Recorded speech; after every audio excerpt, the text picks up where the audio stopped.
Welcome to this explainer. Okay, tell me if this sounds familiar. Have you ever had one of those days where your body wakes up but your soul absolutely refuses to get out of bed? You know, that profound, sinking heaviness? It doesn't announce itself loudly, right? It just kind of slips in. Suddenly, your motivation fades, your joy dulls, and the mere thought of getting up feels infinitely heavier than just staying under the covers. Well, if you're not in your head right now, I just want you to know you're in the right place. Today, we're exploring some profound insights from our source material on what it actually means when your soul is weary and exactly how we can navigate this quiet valley.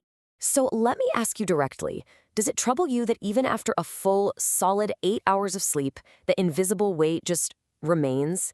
Do you feel that deep confusion when you realize your overwhelming desire to just lie down all day isn't actually about getting rest, but about basic survival? Listen, you are not alone in this.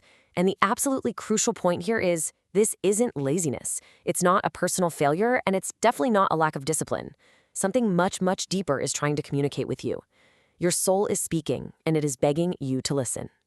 You see, we tend to lump all exhaustion into one big category, but the source material makes a really careful distinction, and it's one that so many of us completely overlook. On one side, we've got physical tiredness. That's straightforward, right? It simply asks your body for sleep. But on the other side, we have soul weariness. And soul weariness doesn't just want a nap. It cries out for safety. It cries out for deep, profound restoration. You literally cannot cure soul weariness with a good mattress or a weekend of sleeping in. It requires a completely different kind of remedy. And the beautiful thing is, this deeply human condition, it's been recognized for thousands of years. Our source material highlights that ancient scripture actually names this place of depletion rather than shaming it. We see David writing openly about a soul that felt completely cast down.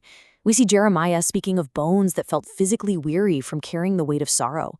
And Jesus himself extended a specific invitation to the weary and burdened to come and rest. Not an invitation to the busy or the highly productive, but specifically to the weary. There's just immense relief in realizing that these texts name exactly what we so often struggle to explain. Sometimes stillness is not avoidance, but a cry for safety. This hits hard, doesn't it? Soul weariness almost always shows up right after long seasons of giving. After you've been caring for everyone else, enduring quietly, or holding everything together for way longer than anyone expected you to, we often judge ourselves so harshly for wanting to pull back, kind of labeling it as a lack of discipline. But honestly, pulling back is often a necessary shelter. Your soul is setting a boundary because it's been exposed to the elements for way too long. We can actually see a fascinating case study of this in Elijah's journey, and it completely shatters our modern assumptions about burnout. Let's look at this timeline. On day 1, Elijah experiences a massive, powerful victory. He is at the absolute peak of obedience and success. But look at day 2, total collapse and exhaustion. He runs, hides, lies down under a tree, and essentially asks for life to just stop making demands of him. This proves that profound, life-altering burnout can follow massive success and obedience, not just failure. You can do everything exactly right, and your soul can still hit a wall. So, how does God respond to Elijah's collapse? Does he demand more faith? Give him a big motivational speech about purpose? No. He provides sleep. He provides food. He provides quiet. Withdrawal is a boundary the soul sets. It's the soul saying, I cannot stay visible right now. I need cover. I need gentleness. God met Elijah exactly where he was, with gentle nourishment. The text suggests that he understood Elijah needed a physical and spiritual shelter before he could ever be ready for the next set of directions. But right here is where we have to be incredibly careful. Let's pivot to a crucial psychological tension. Ask yourself, are you isolating or are you restoring?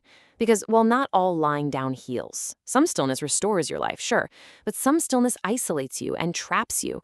Learning the difference between these two states is absolutely essential for your survival. Because while drawing back for shelter is healthy, getting stuck in the dark is incredibly dangerous. There's a vital difference between godly rest and despair.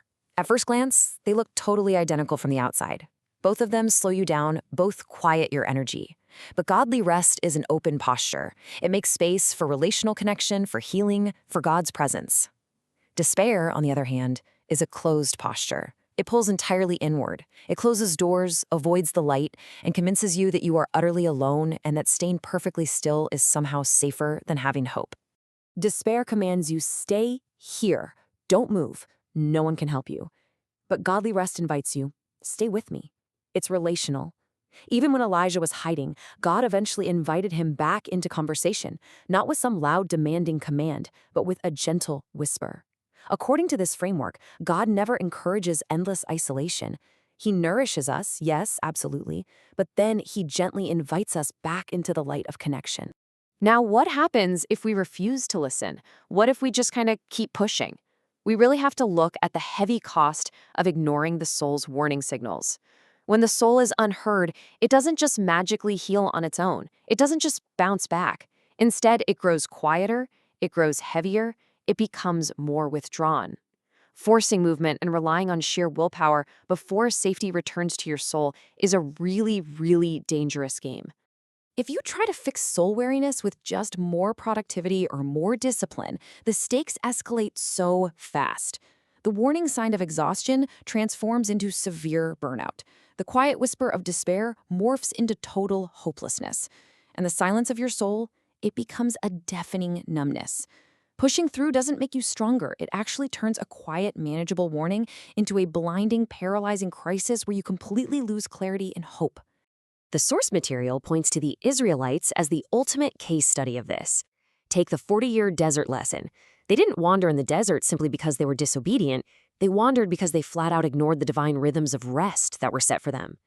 When you ignore your soul's signals, it affects literally every single aspect of your life. Your work and movement begin to feel completely futile. Relationships feel distant. You feel like God is entirely quiet when in reality, he's just waiting for you to stop running and finally rest. So what's the solution here?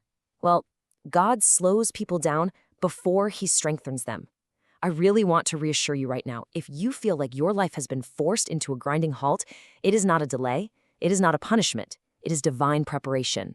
The source outlines that God understands the rhythm of your soul way better than you do, and he knows you absolutely cannot move forward in power if you are completely empty inside. There's a divine rhythm of restoration here. Step 1, soul weariness hits, forcing you to slow down.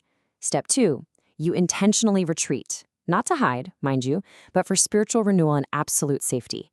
Step 3, in that quiet space, you reconnect with his voice. And only then do we reach step 4, receiving new direction with clarity. Notice the order here. God always restores the soul before he ever restores direction. Giving directions to a weary heart just feels like another heavy burden. We can anchor this truth with some heavy hitters from the text. Moses called into the deep wilderness for years before he was ever ready to lead the Israelites out of Egypt. David was hidden away in dark caves long before he ever wore a crown and became king. Even Jesus consistently withdrew to quiet, isolated places before making major life-changing decisions or teaching the masses. Readiness of the soul is always prioritized over the next big life step. And this brings us to the core concept of divine preparation. It's a season of necessary rest, where God renews the soul to ensure future direction is walked in peace, not exhaustion. Yielding to this rest is not a personal failure. It is not a detour off your path to success. Actually, it's an act of deep trust and profound mercy. It's making sure that when you are finally called forward again, you're going to walk in strength and clarity, not anxiety and confusion. There is an incredibly comforting realization here, and it's this. God is not in a hurry to use you. He is in the business of preparing you. It completely validates that current, desperate need you might have right now to just lie down, to stop producing, to stop performing, and to simply receive. Your restoration is a process, and the creator of time, he's not rushing you through it. So as we wrap up this explainer, I really want to leave you with a final thought to mull over. Will you let exhaustion be your invitation to rest with him? Your soul weariness is not a weakness, it's a message. It is a quiet warning asking for shelter.